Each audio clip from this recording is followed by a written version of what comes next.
On Christmas Eve in 1945, a house in the mountains of West Virginia caught fire in the night. By morning, the home was a pile of ash. The parents and 4 of their children had escaped, but 5 of the children were gone. The official story was that they had died in the flames, but no trace of them was ever found. Not a bone, not a tooth, nothing. And their parents spent the rest of their lives convinced that their children had not died at all, but had been taken. This is the story of the Sodder children. George and Jenny Sodder lived in Fayetteville, West Virginia, with their large family. They had 10 children. George was a successful, hard-working man, an Italian immigrant who had built a good life for his family. On the night of the 24th of December 1945, the family celebrated Christmas Eve. The younger children stayed up late, excited for the holiday. Eventually, the household went to bed. In the early hours of Christmas morning, Jenny awoke to the smell of smoke. The house was on fire. She roused the family. George, Jenny, and 4 of the children managed to get out of the burning house and into the cold night. But 5 of the children, ranging from 5 to 14 years old, were still inside, upstairs. And here, the nightmare deepened, because every attempt to save them failed in ways that seemed almost impossible. George tried to run back into the house, but the stairs were already engulfed in flames. He went outside to get a ladder he always kept by the house so he could reach the upstairs windows. But the ladder was gone, mysteriously moved, found later thrown down an embankment away from the house. He tried to drive his 2 trucks closer to the house to climb on them and reach the windows. Neither truck would start, though both had worked perfectly the day before. Jenny tried to call the fire department, but the telephone line was dead. A neighbor who tried to call from another location also struggled to get through. When the fire department finally did respond, they did not arrive until hours later, the next morning, by which time the house had completely burned down. There were various explanations given for the delay, but to the family, it was one more thing that had gone inexplicably wrong on the worst night of their lives. By the time the sun rose, the Sodder home was a smoking ruin, and the 5 children were presumed to have perished inside. But then came the detail that would haunt the family forever and turn a tragic fire into an enduring mystery. When the ashes were searched, no remains of the 5 children were found. None. Not bones, not teeth, nothing identifiable as human. For a house fire, even a severe one, to leave absolutely no trace of 5 children was, to the parents and to many experts they later consulted, deeply suspicious. Fires do not usually consume bodies so completely as to leave nothing at all. This single fact became the foundation of the Sodders' lifelong belief that their children had not died in the fire, but had been taken from the house before or during it, and that the fire had been set deliberately to cover the abduction. And as they thought back, more strange details emerged. In the weeks before the fire, a stranger had come to the house looking for work and had ominously remarked while looking at the fuse boxes that they would cause a fire someday.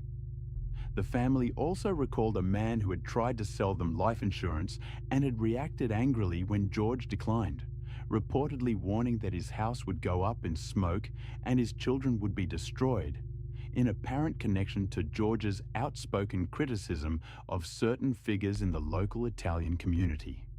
After the fire, there were reported sightings. People claimed to have seen the children at various times and places. One witness said she had seen them in a passing car during the fire. Another claimed to have served them breakfast at a tourist stop the morning after. Years later, the Sodders received a photograph in the mail of a young man who bore a striking resemblance to one of their missing sons, with a cryptic note on the back. Driven by these clues, George and Jenny launched a decades-long campaign to find their children. They hired private investigators. They petitioned the authorities, who maintained the official conclusion that the children had died in the fire. And famously, they erected a large billboard along the highway near their home, displaying the faces of the 5 missing children and offering a reward for information. That billboard stood for decades, a haunting roadside monument to a family's refusal to give up. But despite all their efforts, all the sightings, all the strange clues, they never found their children and never learned the truth. The case has never been resolved. The official position remained that the children died in the fire, but the absence of any remains, the cut telephone line, the moved ladder, the trucks that would not start, the threats beforehand, and the sightings afterward, left a powerful and unsettling case that something far darker had happened that Christmas Eve. There was also the question of the fire itself and how quickly it was declared closed. Officially, the blaze was blamed on faulty wiring. Yet the family pointed out that their Christmas lights had remained on during the early part of the fire, which seemed odd if an electrical fault had cut the power.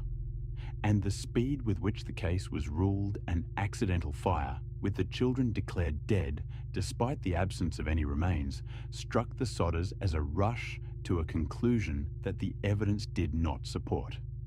In later years, the family even had experts look into how a house fire behaves.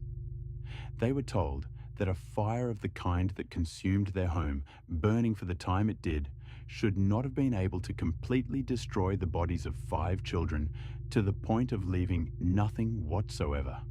Bones, in particular, are notoriously difficult to destroy entirely.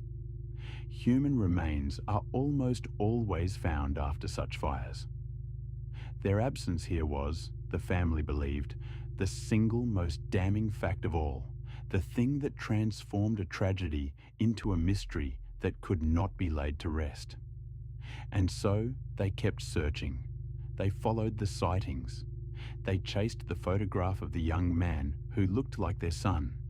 They poured their resources and their lives into the question, refusing the comfort of simply accepting that their children were dead, because the evidence, to them, never truly said so. George Sodder died in 1969, and Jenny some years later, neither ever knowing what had become of their 5 children. The surviving siblings carried the mystery forward, and the family maintained the billboard and the search for as long as they could. Did the 5 Sodder children die in the flames that night, their remains somehow utterly consumed? Or were they taken from the house in the chaos? The fire set to hide the crime, spirited away to lives their parents could never find. And if so, by whom and why?